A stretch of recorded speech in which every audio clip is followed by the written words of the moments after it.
السلام عليكم، ازيكم حلويات قلبي وفراولات قلبي؟ عاملين ايه؟ وحشتوني كتير كتير. كل سنة وانتم طيبين جميعا، يعود عليكم يا رب الأيام بخير. النهاردة أول يوم في شهر رمضان، وتعالوا نشوف فطرنا ايه. الحمد لله على كل نعم ربنا. ربنا يا رب يديمها علينا نعمة ويحفظها من الزوال، ويزيدنا ويزيدكم من فضله. هنعمل النهاردة محشي، ودي كانت خلطة المحشي. طبعا كل شيخ وليه طريقة، واحنا خلطة المحشي بتاعتنا بتبقى عبارة عن ني في ني، وبتاخد ايه، غلوة كده واحدة على النار، وبعدين بنضيف لها بقى الرز بعد ما تاخد كده غلوة على النار. وعبال ما الخلطة بتاعتي كانت بتاخد غلوة على النار، طلعت كيس شوربة من اللي انا كنت مجهزاه معاكم قبل كده في حلقة التجهيزات، وحطيته على النار في حلة كده علشان إيه يفك يعني معايا ويغلي. جبت بقى كيس ملوخية مجمدة، وزي ما انتم شايفين اشتغلت نجار. وبعدين ايه قسمت كيس الملوخية زي ما انتم شايفين اهو، قسمة معلم. محدش طبعا هيقدر يقسم كيس الملوخية زي ما انا ما بقسمه. بالمناسبة نسيت اقول لكم، النهاردة انا بفطر عند الحاجة والدتي، ربنا يديها الصحة والعافية يا رب، ونفضل دايما كده ايه نفطر عندها اول يوم. هي كانت مجهزة المحشي زي ما انتم شايفين كده، هي مقورة المحشي، الكوسة والبتنجان، ومجهزة الفلفل وكده، وحطاهم في مية وملح. وكانت غاسلة الخضرة ومخرطاها. احنا بس ايه لما انا جيت عملت الطماطم، ضربت الطماطم في الكبة والبصل في الكبة، وابتديت بقى ايه اعمل الخلطة. ودلوقتي انا بحشيها اهو، كوسة وفلفل وبتنجان. طبعا احنا جايين متأخرين، جايين الساعة 5.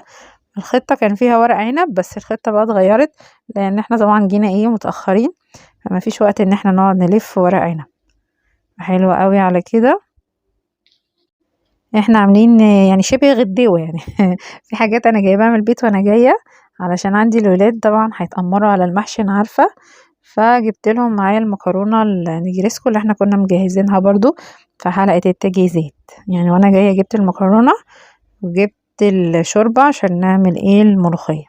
مكرونة هي اللي انا قلت لكم عليها، كنت مجهزاها معاكم، هي جاهزة بس على الفرن على طول. حطيتها بقى في صينية ودخلتها الفرن. زي ما بقول لكم انا جايه متاخر، فلازم ايه كل حاجه ايه ننجزها كده بسرعه بسرعه عشان نلحق. برضو هي كانت مجهزه لنا بانيه متبلاه للشوي، عامله له تتبيله جديده، متبلاه بالبرتقال.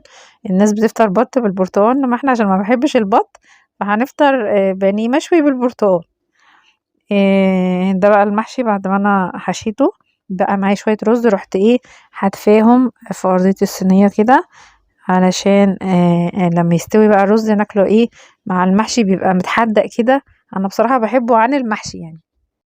وهنا بقى كانت الحاجة طلعت الجريلا وابتدت بقى تشوي البانيه. هي ما بيعجبهاش شوي اي حد، يعني لما انا بشويه او اي حد بيشوي لها البانيه ما بيعجبهاش، فعشان كده بقى هي ايه قامت تشويه. عبال ما انا ايه كنت واقفة جنبها بعمل التقلية بتاعة الملوخية. وبصراحة هي عندها حق يعني، لأن هو بيطلع مختلف تماما عن اللي أنا بشويه. يعني أنا بشويه بس هو ما بيطلعش طعم زي اللي هي بتعمله، يعني سبحان الله حاجة غريبة. هو خلصت اهو الشوي بتاعه، والحمد لله المكرونة خلصت برضو على الميعاد. وعصير تمر هندي، حطينا بقى كوبايات عصير تمر هندي. والملوخية أنا خلصتها، بس فاضل حاجة واحدة، المحشي لسه في الفرن، يا دوبك فاضله يعني بتاع 3 4 دقايق. احنا حطينا الأكل ومستنيين عم المحشي.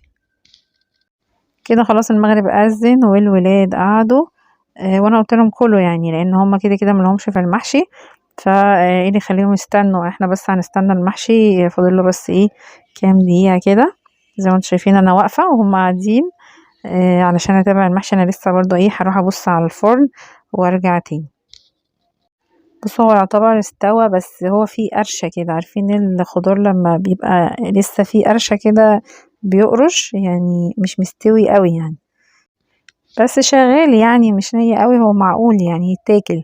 وزي ما انتوا شايفين اهو لسه بنار الفرن، فما شاء الله عليه هو طالع جميل قوي، بس هو ناقص ملح السيكة، يعني سيكة صغنونة كده ملح. وسع وسع وسع للمحشي. بصوا بقى حبة الرز بقى بتوع قعر الصينية دول، يا نهار ابيض يا نهار ابيض، دول بقى متحدقين بقى غير بقى الخضار، يعني غير اللي هو الخضار اللي محشي رز، دول بقى واخدين التحديقة بقى كلها والطعم كله حاجة بقى ايه في منتهى الجمال. بالنسبة بقى للحلو فاحنا ما بنعملش حلو اول يوم رمضان، يعني ممكن تاني يوم او تالت يوم عبال ما نفكر نعمل كنافة او قطايف. الولاد طبعا كانوا بيفطروا على رامز، ورامز طبعا اول واخر مرة معانا في رمضان. وبس كده، ده كان فيديو النهاردة فطار اول يوم رمضان، ربنا يديمها علينا نعمة يا رب وعليكم. كل سنة وانتم طيبين انتوا وكل حبايبكم. اشوفكم على خير في حلقات جاية كتير، والسلام عليكم.